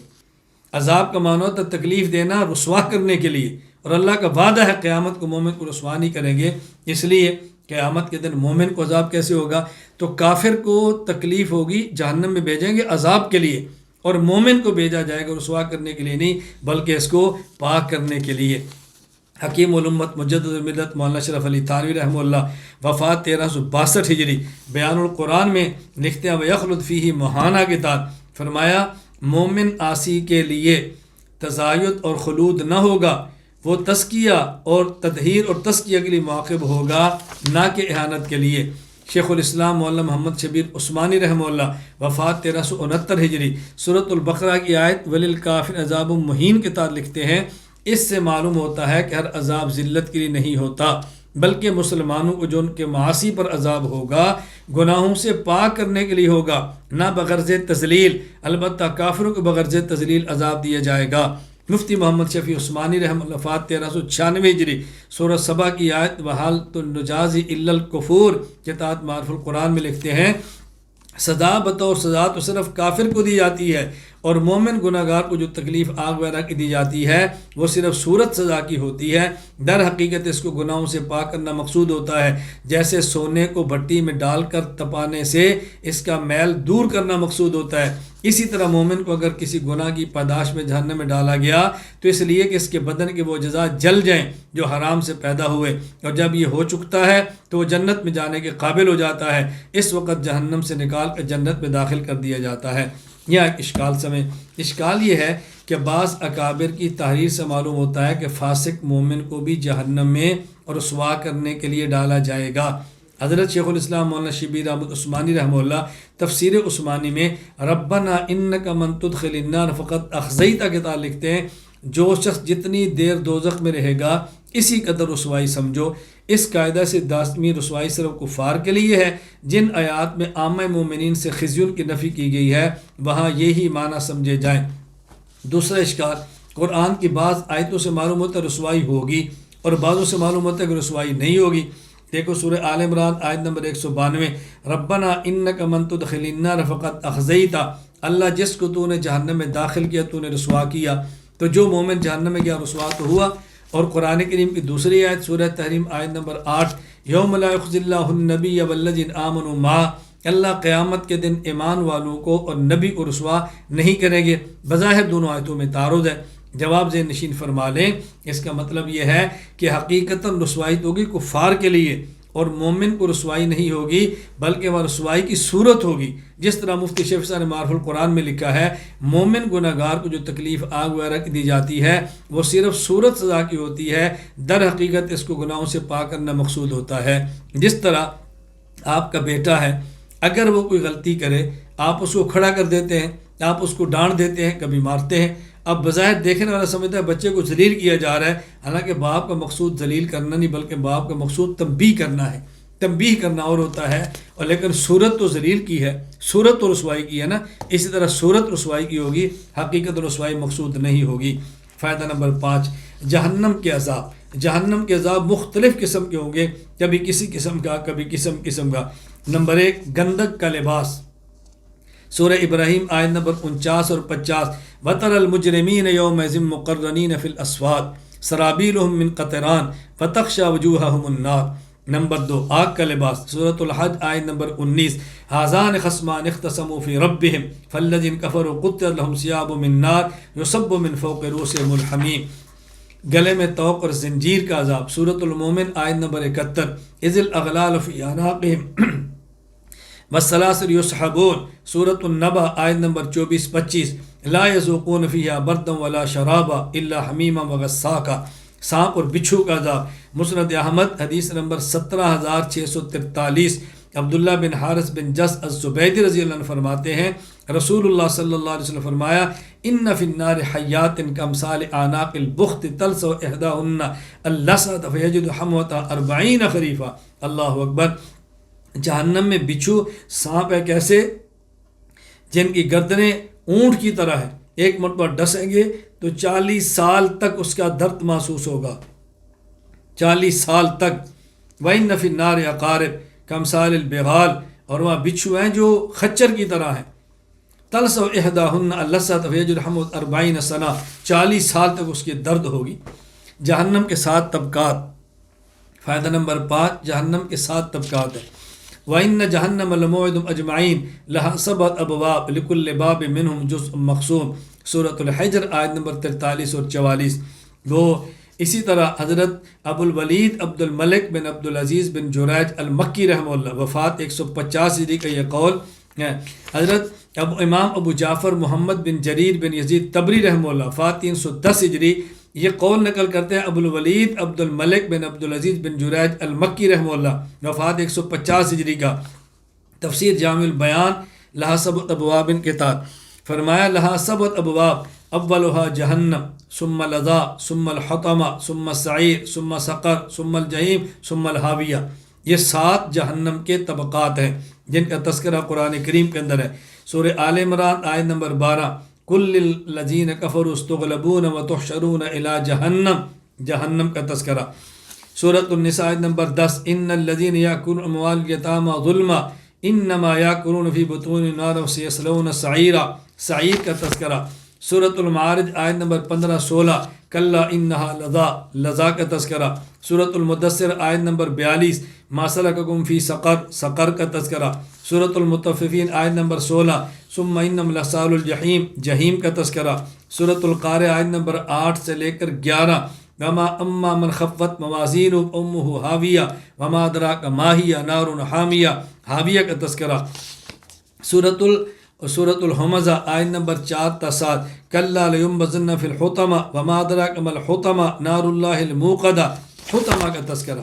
فائدہ نمبر 7، سب سے آخری طبقہ منافقین کے لیے ہوگا، جہنم کا آخری طبقہ، وہاں پر منافق ہوں گے، اللہ ہماری حفاظت فرمائے۔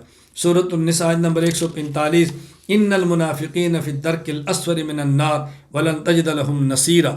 یہاں اشکال ہے، ایک اچھی طرح سمجھیں۔ اشکال یہ ہے کہ پیچھے آیا ما سلککم فی سقر، قالوا لم نک من المصلین ولم نک نطعم المسکین، کفار سے پوچھا جائے گا تم جہنم میں کیوں گئے ہو؟ وہ کہیں گے ہم نماز نہیں پڑھتے تھے، مساکین کو کھانا نہیں کھلاتے تھے۔ نماز پڑھنا اور کھانا مسکین کو کھلانا یہ فروع ہے، احکام ہیں، ان کا کافر مکلف ہی نہیں، تو ان کی ادا نہ کرنے پر کافر کو عذاب کیسے ہوگا؟ جواب ذہن نشین فرمائے۔ حکیم الامت مولانا اشرف علی تھانوی رحمہ اللہ، وفات 1362 ہجری، تفسیر البیان القرآن میں بہت پیارا جواب دیتے ہیں۔ حضرت فرماتے ہیں اس کا یہ مطلب نہیں کہ کفار فروع کے مکلف ہیں، اس کا معنی یہ نہیں ہے کہ کفار فروع احکام کے مکلف ہیں۔ سقر میں دو چیزیں ہوں گی، ایک ہے عذاب اور ایک ہے زیادتی عذاب، ایک ہے خود عذاب اور ایک ہے عذاب کا بڑھنا۔ ممکن ہے مجموعہ اعمال مذکورہ سبب ہو مجموعہ تعذیب اور زیادتی باب کا، یعنی ایک ہے کفر اور ایک ہے نماز نہ پڑھنا۔ کفر سبب ہے جہنم میں جانے کا اور نماز نہ پڑھنا سبب ہے عذاب کے بڑھنے کا۔ کفر سبب ہے جہنم میں جانے کا اور مسکین کو کھانا نہ کھلانا یہ عذاب ہو بڑھنے کا۔ تو فرمایا کفر اور تکذیب تو سبب ہو تعذیب کا اور ترک صلاۃ وغیرہ سبب ہو زیادتی عذاب کا۔ غیر مکلف بالفروع ہونے کا معنی یہ کہے جائیں گے کہ ان فروع پر نفسی عذاب نہ ہوگا۔ جب ہم کہتے ہیں کہ کافر احکام کو مکلف نہیں، اس کا مطلب ہوتا ہے کہ اس عمل کی وجہ سے جہنم میں نہیں جائے گا، یعنی کافر اس وجہ سے جہنم میں نہیں جائے گا کہ نماز نہیں پڑھتا، اس وجہ سے جہنم میں نہیں جائے گا کہ مسکین کو کھانا نہیں کھلاتا۔ ہاں جائے گا جہنم میں کفر کی وجہ سے، لیکن مزید عذاب ہوگا نماز نہ پڑھنے کی وجہ سے۔ کیوں؟ حضرت فرماتے ہیں اور غیر مکلف بالفروع ہونے کا معنی یہ کہے جائیں گے کہ ان فروع پر نفس تعذیب نہ ہوگی اور زیادتی تعذیب اس لیے ہو کہ ضمن اصول میں تو آخر ان فروع کے بھی مکلف ہیں، بس تکلیف ضمنی سبب ہو جاوے زیادت کا۔ حضرت فرماتے ہیں کہ جب کافر ایمان کا مکلف ہے تو ایمان کے بعد آنے والے احکام کا بھی مکلف ہے، تو جب ایمان کا مکلف ہے تو ایمان کے ضمن میں احکام کا بھی مکلف ہے۔ اس لیے کفر کر کے اس نے ایمان کو جب چھوڑا ہے تو ایمان کے ضمن میں احکام کو بھی اس نے چھوڑ دیا، تو جہنم میں جائے گا کفر کی وجہ سے جو اصل وجہ ہے، اور عذاب میں اضافہ ہوگا بد عملی کی وجہ سے۔ اللہ اکبر۔ فائدہ نمبر 8، جنت اور جہنم کو اللہ تعالیٰ نے پیدا فرما دیا اور یہ اب بھی موجود ہے۔ سورہ آل عمران آیت نمبر 133، وَسَارِعُوا إِلَىٰ مَغْفِرَةٍ مِّن رَبِّكُمْ وَجَنَّةٍ عَرْضُهَا السَّمَاوَاتُ وَالْأَرْضُ أُعِدَّتْ لِلْمُتَّقِينَ، ان کو پیدا کیا جا چکا ہے۔ جنت کی طرف جلدی کرو، مغفرت کی طرف جلدی کرو۔ اشکال یہ ہے اس آیت سے معلوم ہوا کہ جنت کی طرف جلدی کرنی چاہیے، جبکہ اللہ تعالیٰ کے پیغمبر صلی اللہ علیہ وسلم نے منع فرمایا جلدی کرنے سے۔ حدیث پاک ہے سنن ترمذی حدیث نمبر 2012، رسول اللہ صلی اللہ علیہ وسلم نے فرمایا الانات من اللہ والعجلۃ من الشیطان، بردباری اللہ کی طرف سے ہے، جلد بازی شیطان کی طرف سے ہے۔ منع کیا یا حکم دیا جا رہا ہے؟ جواب سمجھیں، ایک لفظ سرعت، ایک لفظ عجلت۔ حدیث آیت میں سارعو کا لفظ ہے، عجلو کا لفظ نہیں ہے۔ ایک ہے جلدی کرنا، ایک ہے جلد بازی کرنا۔ جلدی کرنا ٹھیک ہے، جلد بازی کرنا ٹھیک نہیں ہے۔ سرعت کا معنی ہوتا ہے جلدی کرنا، عجلت کا معنی جلد بازی کرنا۔ دونوں میں فرق کیا ہے کہ جس کو جلدی کرنا چاہیے وہاں جلدی کریں، یہ سرعت ہے، اور جہاں جلدی نہیں کرنی چاہیے وہاں جلدی کریں، یہ اجرت ہے، جس کو میں جلد بازی کہہ رہا ہوں۔ امام فخر الدین محمد بن عمر رازی رحمہ اللہ، وفات 604 ہجری، تفسیر کبیر وَيُسَارِعُونَ فِي الْخَيْرَاتِ آل عمران آیت نمبر 114 کے ساتھ فرماتے ہیں السرعۃ مخصوصۃ بأن يقدم ما ينبغي تقدیمہ والعجلۃ مخصوصۃ بأن يقدم ما لا ينبغي تقدیمہ، کہ جس کو تقدیم ہونی چاہیے اور اس کو جلدی کریں تو سرعت ہے، اور جہاں والعجلۃ جہاں تقدیم نہیں ہونی چاہیے وہاں جلدی کریں تو یہ عجلت ہے۔ تو عجلت کی پابندی ہے، سرعت کی پابندی نہیں۔ اچھی طرح بات سمجھ۔ اسی طرح جہنم بھی پیدا ہو چکی ہے۔ فَإِن لَّمْ تَفْعَلُوا وَلَن تَفْعَلُوا فَاتَّقُوا النَّارَ الَّتِي وَقُودُهَا النَّاسُ وَالْحِجَارَةُ أُعِدَّتْ لِلْكَافِرِينَ، سورۃ البقرہ آیت نمبر 24، فَاتَّقُوا النَّارَ الَّتِي أُعِدَّتْ لِلْكَافِرِينَ، سورہ آل عمران آیت نمبر 131۔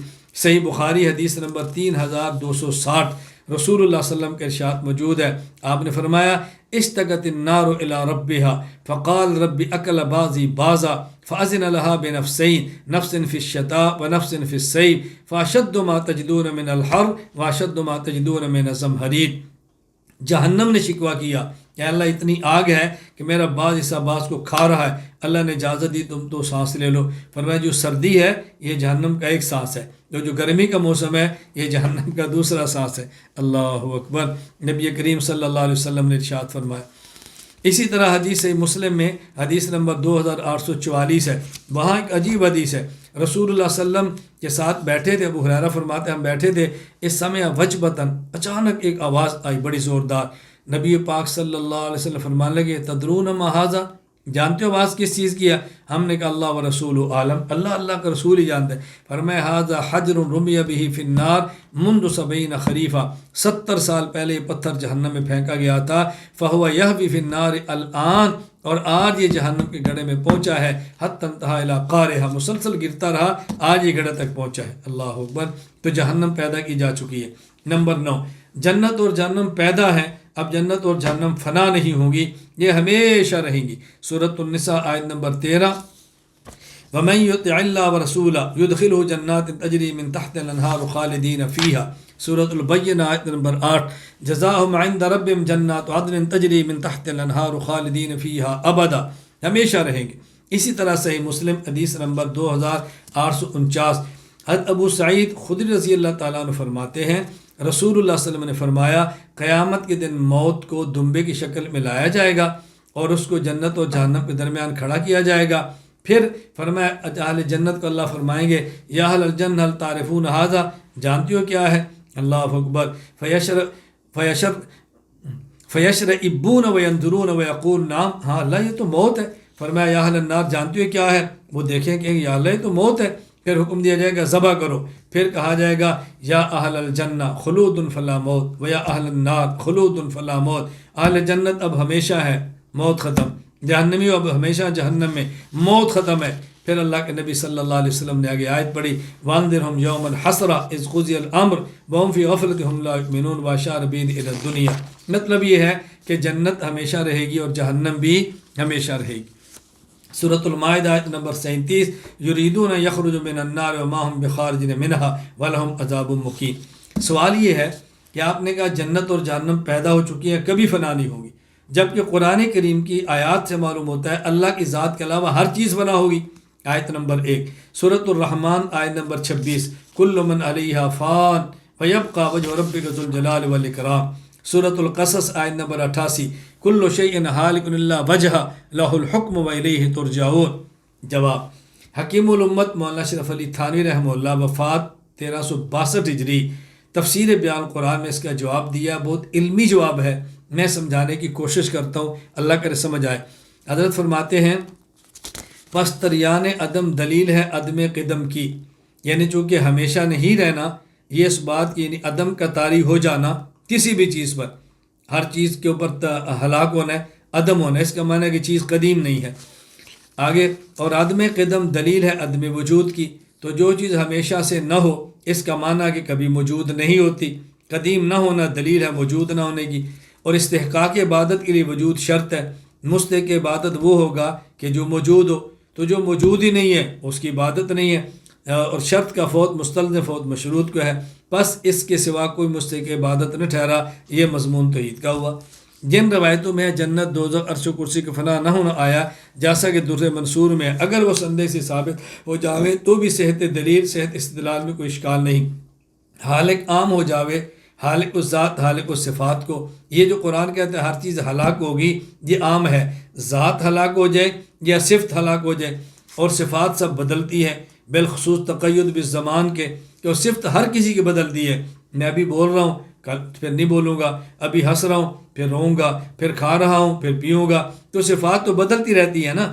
فرماتے ہیں صفات سب بدلتی ہے، بالخصوص تقید بالزمان کے، ایک زمانے میں ایک صفت، دوسرے زمانے میں دوسری صفت، اور اس سے بجز منزہ مطلق کے کوئی خالی نہیں، ایک اللہ کی ذات ہے کہ جس کی صفات بدلتی نہیں، بس سب ہلاک ہوئے، یعنی ہر کسی کی صفت ہلاک ہوئی، اور محل حوادث چونکہ حادث ہوتا ہے اس لیے سب حادث ہوئے، یعنی جس آدمی کے اوپر ایسی صفت آئے جو حادث ہو وہ خود بھی حادث ہوتا ہے، حدوث دلیل عدم وجوب کی، پس استدلال بھی عام رہا۔ یہ حکیم الامت تھانوی کا جواب ہے، پیچیدہ ہے، میں نے کوشش کی، اللہ کرے آپ کو سمجھ آئے۔ میں اس کا بڑا ایک آسان سا جواب دیتا ہوں۔ فنا کی دو قسمیں ہیں، ایک فنا امکانی، ایک فنا عملی۔ فنا امکانی کا معنی فنا ہو سکنا، فنا عملی کا معنی فنا ہو جانا۔ اللہ تعالیٰ کی ذات میں فنا عملی بھی نہیں، فنا امکانی بھی نہیں، فنا ہوں گے بھی نہیں، فنا ہو سکتے بھی نہیں۔ اور باقی جنت اور جہنم ان میں فنا امکانی ہے، فنا عملی نہیں، یعنی فنا ہوں گے نہیں لیکن فنا ہو سکتے ہیں۔ اب دیکھو کوئی تعارض نہیں ہے، جہاں ہم یہ کہتے ہیں کہ اللہ تعالیٰ کی ذات ہمیشہ رہے گی، وہ اس میں فنا نہ ہوں گے نہ ہو سکتے ہیں، اور جنت اور جہنم ہمیشہ رہیں گے، فنا ہو سکتے ہیں، ہوں گے نہیں، تو فنا عملی کے نفی نہیں ہے، فنا امکانی الگ چیز ہے۔ تو دونوں میں فرق ہے، یہ بات اچھی طرح سمجھ لیں، اللہ میں بات سمجھنے کی توفیق عطا فرمائے۔ فائدہ نمبر 10، جنت آسمانوں میں ہے اور جہنم زمین کے نیچے ہے۔ امام ابو عبداللہ محمد بن اسماعیل بخاری رحمہ اللہ وفات 256 ہجری، صحیح بخاری حدیث نمبر 7423 فرماتے ہیں، رسول اللہ صلی اللہ علیہ وسلم فرمایا، ان فی الجنت 100 درجہ اعدها للمجاہدین فی سبیلی، کل درجتین ما بینہما کما بین السماء والارض، فاذا سألتم اللہ فسألوه الفردوس فإنه اوسط الجنہ وآل الجنہ فوق عرش الرحمن۔ جنت کے اوپر اللہ کا عرش ہے، اس کا مطلب یہ جنت 7 آسمانوں میں ہے یا 7 آسمانوں سے اوپر ہے، جنت آسمانوں میں نیچے نہیں۔ اچھا، اسی طرح قاضی ثناء اللہ پانی پتی رحمہ اللہ وفات 2225 ہجری، یوم تأتی کل نفس تجادل عن نفسها، سورۃ النحل آیت نمبر 111 کے بعد تفسیر مظہری میں فرماتے ہیں، حضرت معاذ رضی اللہ عنہ کہتے ہیں رسول اللہ صلی اللہ علیہ وسلم سے پوچھا گیا، من این یجاء بجہنم یوم القیامہ، قیامت کے دن جہنم کہاں سے لائی جائے گی؟ فرمایا یجاء بہا من الارض السابعہ، 7ویں زمین سے لائی جائے گی، لہا 1000 زمام، جہنم کی 70 لگامیں ہیں، لکل زمام 70,000 ملک، ہر لگام پر 70,000 فرشتہ ہے، تو سب ہو اللہ کی تسبیح پڑھ رہے ہیں۔ فَإِذَا كَانَتْ مِنَ الْعِبَادِ مَسِيرَةَ 1000 سَنَةٍ زَفَرَتْ زَفْرَةً فَلَا يَبْغَى مَلَكٌ مُقَرَّبٌ وَلَا نَبِيٌّ مُرْسَلٌ إِلَّا جَثَى عَلَى رُكْبَتَيْهِ يَقُولُ رَبِّ نَفْسِي نَفْسِي۔ فرمایا جب جہنم سے 70,000 کے فاصلے پر ہوں گے تو جہنم بفر پڑے گی، اور اس وقت کوئی مقرر فرشتہ، کوئی نبی رسول ایسا نہ ہوگا جو گھٹنوں کے بل بیٹھ کر رب نفسی نفسی نہ کہے۔ اللہ اکبر۔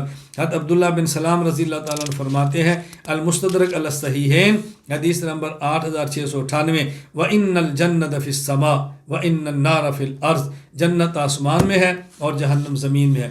فائدہ نمبر 11، علامہ جلال الدین عبد الرحمن بن ابو بکر السیوطی شافعی رحمہ اللہ وفات 911 ہجری، وہ فرماتے ہیں اللہ کی ذات کے علاوہ 8 چیزیں اور ہیں جن پر فنا نہیں ہوگی۔ شیخ علامہ محمد امین بن عبداللہ الشافعی رحمہ اللہ وفات 1441 ہجری نے علامہ سیوطی کے حوالے سے تفسیر حدائق الروح والریحان کے اندر کل شنہار الا وجہ کے تحت سورۃ القصص آیت نمبر 88 کے تحت یہ اشعار نقل کیے ہیں، ثمانیۃ حکم البقاء عمها من الخلق والباقون فی حیز العدم، 8 چیزیں اور ہیں، ہی العرش والکرسی ونار وجنہ وعجب وارواح وقضاء اللوح والقلم۔ نمبر 1 عرش، نمبر 2 کرسی، نمبر 2 جہنم، نمبر 3 جہنم، نمبر 4 جنت، نمبر 5 عجب، عجب کہتے ہیں ریڑھ کی ہڈی، نمبر 9 روح، نمبر 6 روح، نمبر 7 لوح، اور نمبر 8 قلم۔ یہ 8 چیزیں اور ذکر فرمائے۔ فائدہ نمبر 12، جو شخص جہنم میں سب سے آخر میں نکلے گا اور جنت میں سب سے آخر میں داخل ہوگا، اللہ اس کو اس دنیا سے 10 گنا بڑی جنت عطا فرمائیں گے۔ صحیح بخاری حدیث نمبر 6571، صحیح مسلم حدیث نمبر 186۔ رسول اللہ صلی اللہ علیہ وسلم فرمایا، میں اس شخص کو جانتا ہوں جو سب سے آخر میں جہنم سے نکلے گا، سب سے آخر میں جنت میں داخل ہوگا۔ ایک شخص ہوگا جو جہنم سے نکلے گا گھٹنوں کے بل، اللہ فرمائیں گے جاؤ جنت میں داخل ہو جاؤ، وہ آئے گا اور وہ سمجھے گا جنت بھری ہوئی ہے، وہ کہے گا اللہ جنت تو بھری ہے، اللہ فرمائیں گے جاؤ جنت میں داخل ہو جاؤ، تو پھر آئے گا اور اس کا خیال ہو کہ جنت تو فل ہے، وہ پھر واپس آئے گا، اللہ جنت تو بھری پڑی ہے، اللہ فرمائیں گے جاؤ جنت میں داخل ہو جاؤ، فَإِنَّ لَكَ مِثْلَ الدُّنْيَا وَعَشْرَةِ أَمْثَالِهَا أو قال ان لگا مثل 10 امثالها الدنیا۔